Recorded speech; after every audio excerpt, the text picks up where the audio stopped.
Just you wait and see. I am speaking to you from the Cabinet Room at 10 Downing Street. This morning, the British ambassador in Berlin handed the German government a final note stating that unless we heard from them by 11 o'clock, that they were prepared at once to withdraw their troops from Poland, a state of war would exist between us. I have to tell you now that no such undertaking has been received, and that consequently this country is at war with Germany.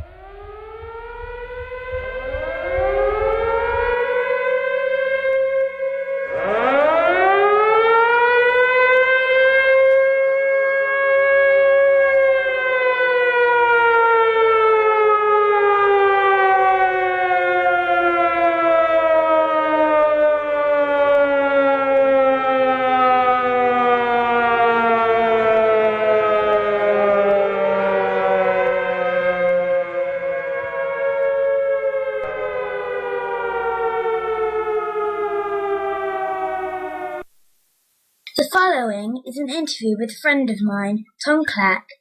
He was evacuated during the Second World War, and while away from home he wrote a letter to his parents.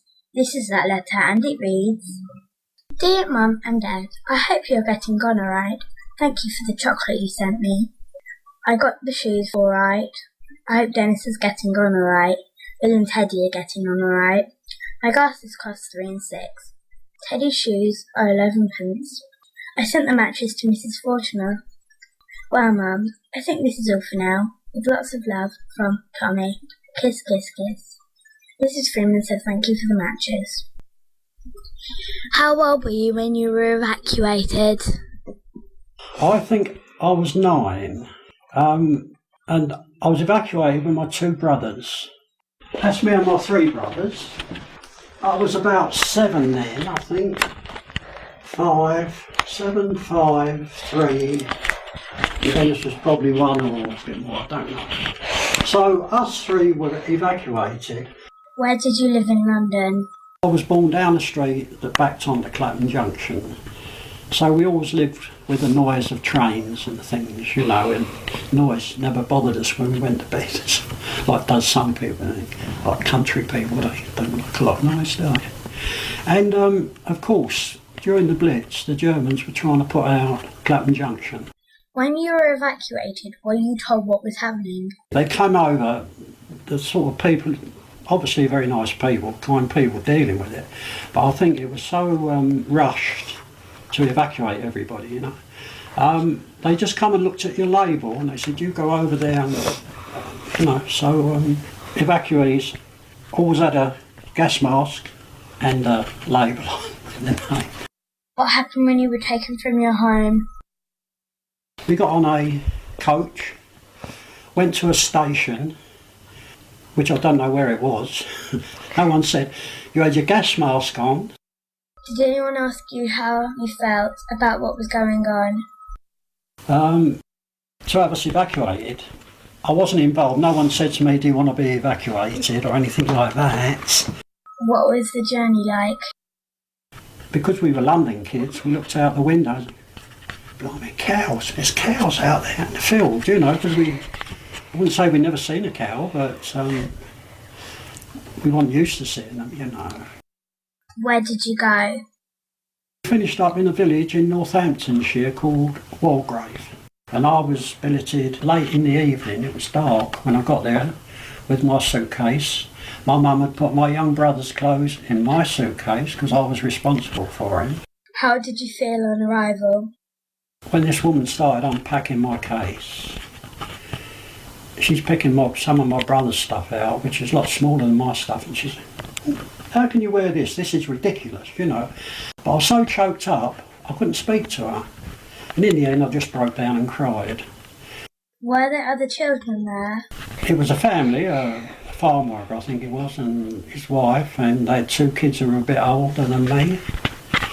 And I think we all slept in the same room. I don't know, I was 9, the girl was a bit older than me, and her brother was a bit older than her. And we used to go up to bed. There was 3 beds, separate single beds, and we all slept in one room. And we had to go up according to age, youngest. And I went up with a candle, in a candle holder, you know, and I had to go first in that room. And I wasn't very happy anyway. Did you stay separated from your siblings, or did you get back together with them? What happened? And we go to the same school, but I'd only see them because they was in different classes to me. At the end, when the coach come to take them away, I'd be there with them till they got on the coach. And my youngest brother, he always cried, Teddy. He was always crying. I mean, at 5 years old, it's a big wrench, wasn't it? Did you ever get visits from your mother? My mum came up to see us once, and then my dad came up. He was in the army, but he was on leave. He hadn't gone abroad. And they took us out for a walk. And my 2 brothers were rough and tumble, running around. And I was just walking, and my dad said, "Why aren't you playing with the others?" I started crying. He said, "What's the matter?" I said, "I'm frightened of damaging my shoes," because this woman was a bit nasty about things like that. And anyway, it turned out that my brothers were having a bad time, and they had fleas and everything. And my parents said, "Right, you're coming home." They took us home. Did you ever see any bombs? The V1, in the street where I lived in London, when they come over, they used to come, they used to drone, and you heard the noise of them coming. And that was okay, you could stand and watch them, which we did. But when the engine stopped, that's when you dive for cover, that's when they come down. And this particular Sunday morning it was, my mum was doing breakfast, and the railway backed onto us, and up the top of the railway bank, we were all standing on the parapet up there where the arches were, watching this doodlebug coming over. And when the engine stopped, my mum came rushing out and shouted at us to come down because we had an Anderson shelter in our garden. Awesome. You heard of them, have you? And it dropped over the other side of the bank. And it caused a lot of devastation and people were killed. Did you know anyone who was killed? There were 3 brothers apparently who were having a lay-in on a Sunday morning, and they were killed. And that left just one brother who we knew after them. We knew him. Did your house get damaged? All the windows in the house were blown out. And the outside wall stood up, but like the middle wall we had like that, went down. I suppose they're a bit weaker than the outside wall.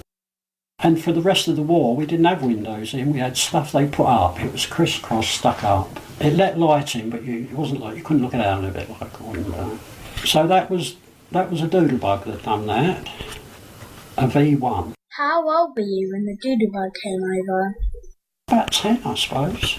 What happened when the new bombs came over, the V2s? The V2s started sending V2s over, which were more sophisticated and more dangerous. My mum had us evacuated again, the 3 older ones. She kept my young brother with her. I was a bit older then, I was about 12ish, I suppose. Where did you go this time? To a place called Scorby, which is near Scarborough. And the people were really nice. My brother was with one sister, and I was with the other sister. They had a little girl each.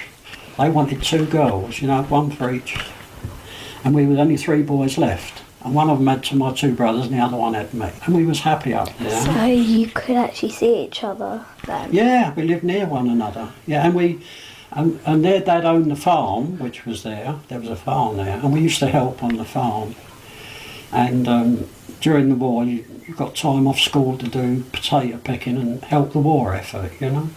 Did you celebrate in your street when the war was over? We had a VE party down our street. All the grown-ups arranged it, and they made a stage.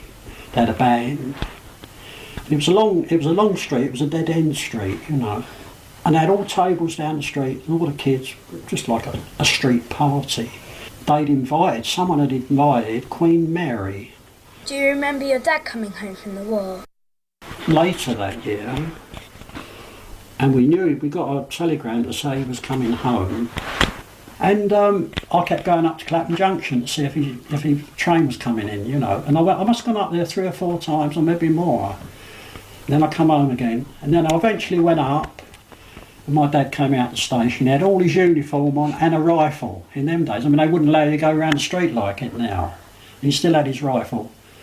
And he'd been in North Africa and he was very sunburnt and that, you know, he was very brown.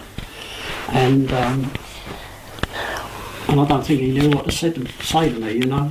I'd sort of hadn't had a father for those years. And Thank you so much, John, for this interview. It has been very interesting.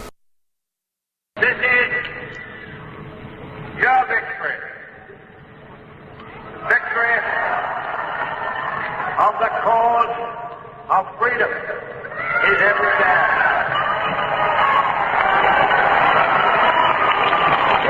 In all our long history, we have never seen a greater day than this.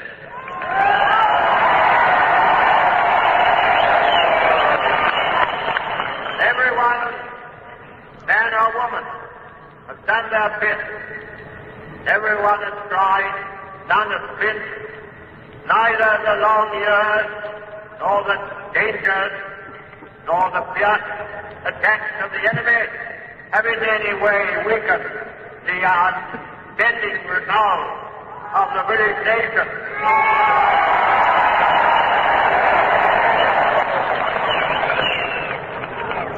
God bless you all. And now listen, the band is playing Land of Hope and Glory, and the crowd is singing. And this suddenly has become a very moving moment, for Mr. Churchill, too, is singing, and he is conducting the singing of this song. Will you listen, please?